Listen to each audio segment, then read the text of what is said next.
Hello, I'm Cameron with Gale Force 9 Games. Today we're going to continue our How to Play series for Firefly Adventures, Brigands and Browncoats. We're going over one of the most important concepts of the game, the timeline. This is your time limit to complete the job and get out of there. Every action you make takes time and will move your crew further along the timeline. Each job has a different number of timeline segments that you will have to set up around the board at the start. These are each divided into 10 different moments, with the 10th space being marked by a star. This star space is used for special timeline events, as specified in the job instructions. Your crew will start at the first moment of the timeline and progress through it to the end of the game. On a crew member's turn, they may take 2 actions, and each of these actions will use a different amount of time. For example, if Zoe moved as her first action, that would take 2 moments. So we would move her 2 moments along the timeline. If she then uses a shotgun to shoot from cover as her second action, using her special action boost, then this uses an additional 4 moments. Then her turn is over, and Zoe has moved a total of 6 spaces along the timeline. Remember, you can always just use the same action twice if you so choose. The action boost, like the one Zoe used, is always marked with a plus sign in front of the number of moments.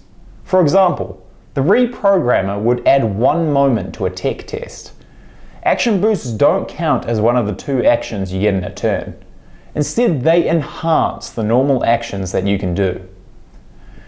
You don't have a set order for who goes next in a turn. Instead, the crew member, or goon, at the back of the timeline always goes first. If you have 2 or more timeline markers stacked on top of each other, then the marker on top of the stack counts as behind the others. For example, if Malcolm and Wash are in the same spot at the back of the timeline, then Wash goes next, because he is at the top of the stack. Character markers below other characters count as distracted, while those on their own or at the top of the stack are available. Some actions may require you to be available to use them, such as assisting other crew members, which you can normally use even if it isn't your turn. Sometimes you may complete your turn and find that you are still at the back of the timeline. In this case, you simply take another turn and continue doing so until you are no longer at the back.